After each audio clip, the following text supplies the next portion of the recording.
Avec notre exemple d'une cosinus surélevée, nous allons voir maintenant comment le CMA peut nous aider avec la récupération de timing.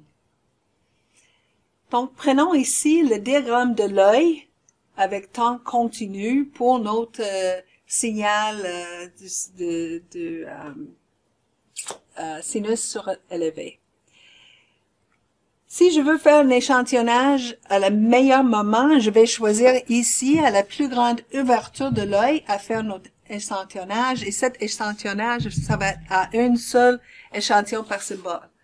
Bien sûr, les récepteurs commerciaux, ils arrivent à faire cet échantillonnage aux plus grandes ouvertures de l'œil parce qu'ils font une récupération de l'horloge, ils ont une source sous-système juste pour faire le bon timing pour l'échantillonnage. Donc, au laboratoire de recherche, quand nous utilisons des équipements de test, on ne peut pas en profiter de cette récupération d'horloge, cet circuit dédié. Donc, nous allons plutôt utiliser un oscilloscope à temps réel.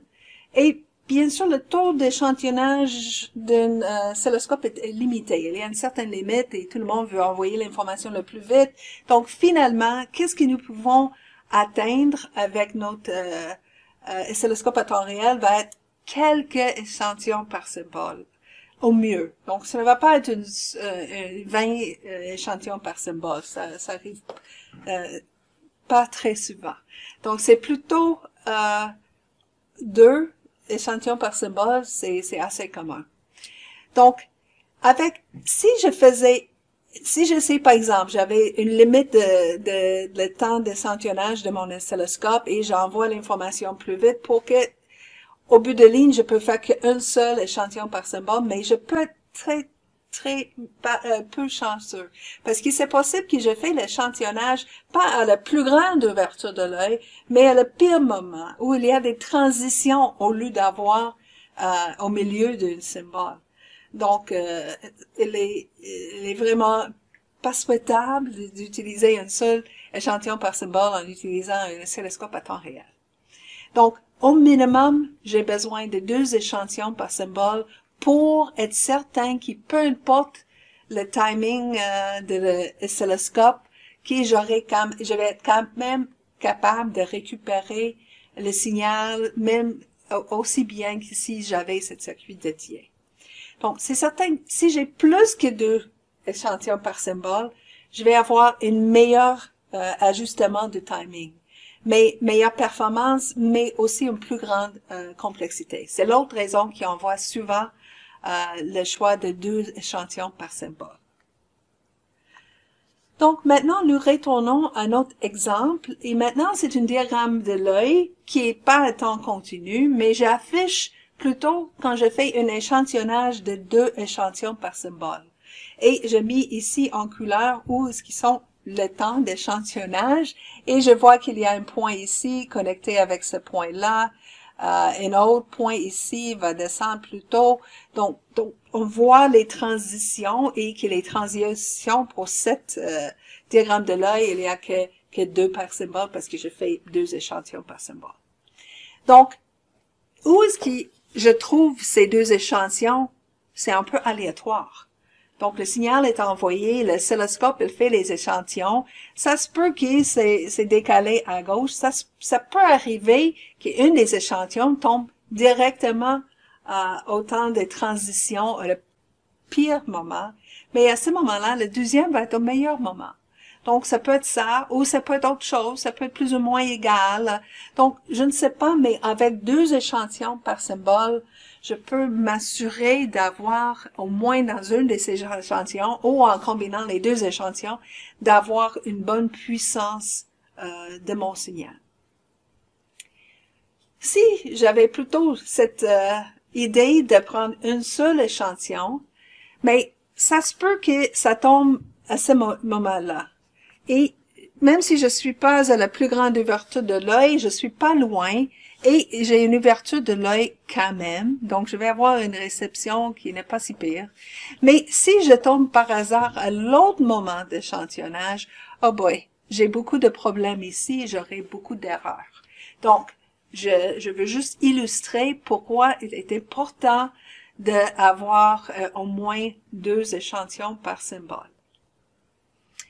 Donc, l'algorithme CMA, il prend, par exemple, dans cet exemple-là, il prend 2 échantillons par symbole et à la sortie de cet algorithme, il va livrer un seul échantillon par symbole.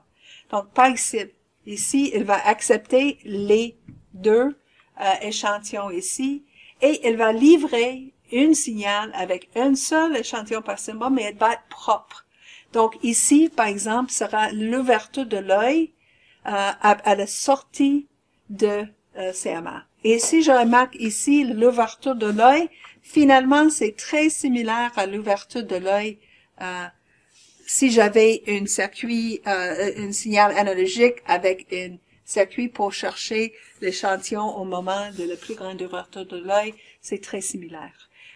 L'ouverture est la même, cette distance était fermée, mais c'est pas important. Ça, c'est le plus important, c'est l'ouverture de l'œil qui est pas mal pareil. Donc, le CMA, il accepte 2 échantillons par symbole. Mais à la sortie, il n'y a qu'un échantillon par symbole. Donc, à l'intérieur de l'algorithme de CMA, il va essayer de, si on veut, améliorer un des 2 échantillons. Ça peut être le mauve ou ça peut être le vert. C'est un peu comment je fais l'initialisation de mon algorithme CMA. Donc, par exemple, je vais donner 2 solutions, 2 sorties pour ces 2 possibilités. Donc, dans le premier cas, on peut voir que le mauve va avoir plus de puissance, une signal plus propre que les échantillons au moment vert. Donc, ici, je donne le résultat pour avoir initialisé pour chercher à améliorer l'échantillon qui était déjà fort. Ici, c'est le graphique de convergence pour les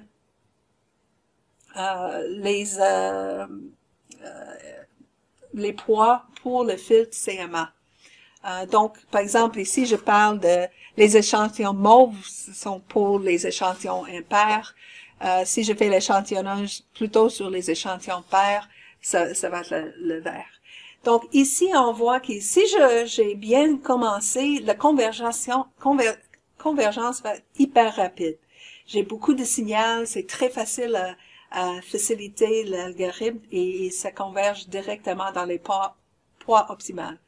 Quand j'ai la mauvaise chance et je commence sur l'autre échantillon qui est plus vers les transitions et pas l'ouverture de l'œil, ça va prendre plus de temps pour converger, que les poids convergent à la bonne solution. Mais on peut voir que finalement, les 2 sorties sont quand même assez propres dans les 2 cas. On peut voir qu'il y a un peu plus de bruit. On voit que le bruit résiduel est un peu plus élevé après la convergence du deuxième cas. On peut aussi voir dans cette diagramme de l'œil que au moment qu'il y a un peu plus de bruit. Donc, c'est légèrement plus épais ici, qui veut dire que l'ouverture est un petit peu plus petite. Ici, c'est plus épais, donc l'ouverture est un peu plus petite ici.